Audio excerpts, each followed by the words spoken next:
In Tijuana's red light district called La Zona Norte, you can find a sex worker anytime, even in the middle of the day.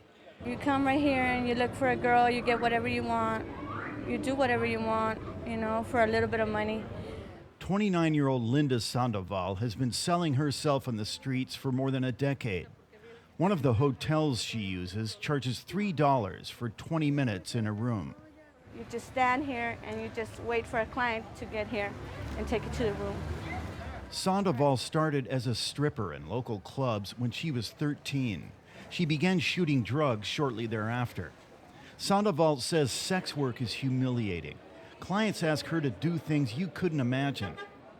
They use you, but you use drugs and you want the money just quick, you just want to get it fast and you just want to get your dose.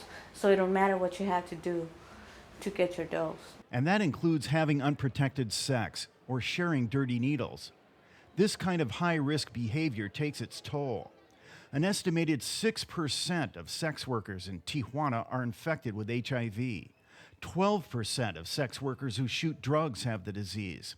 That's 40 times higher than the HIV rate in Mexico as a whole. Recently, researchers from UC San Diego and Mexico completed a study.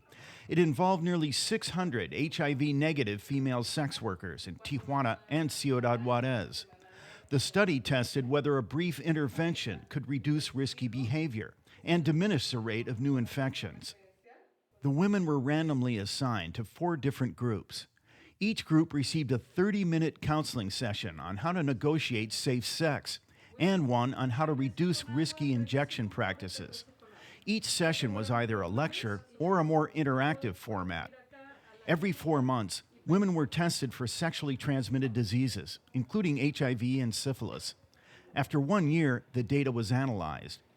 UC San Diego's Stephanie Strafty directed the study. She says the results were dramatic. The interactive version of the Safer Sex intervention was associated with a 60% decrease in the rate of new HIVs and STD infections. That was very significant, and that we saw consistently in both cities, Tijuana and Ciudad Juarez. In Tijuana, researchers found women who received either version of the safe injection intervention did equally well, and both groups had lower rates of new infections than women in Ciudad Juarez. After reviewing their data, researchers figured out the reason for the discrepancy. Tijuana has a much more robust clean syringe exchange program than Ciudad Juarez. So the bottom line is that if you're a city or you're a policymaker that's making a decision on how to reduce injection risks for HIV, it's much more important to have coverage of sterile syringes through either needle exchange or pharmacies than it is to provide an intervention like this. Clean syringes cost about 5 cents apiece. The half-hour interventions are inexpensive too.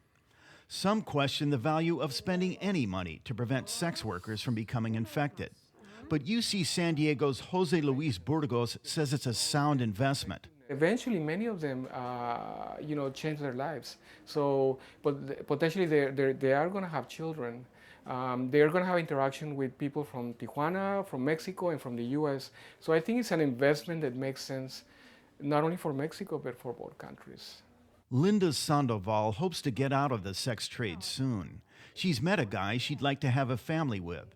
In the meantime, she says the interventions change the way she does business. These days, she uses clean needles, and she insists that all of her clients wear condoms. Sandoval says most of them say yes. The other ones, they say, okay, let's use a condom. You're right, I have a family, I have a wife or whatever, or for myself. And some of them, they don't care, and they're like, all right, you don't want to do it, I'll find somebody else. I'm like, all right.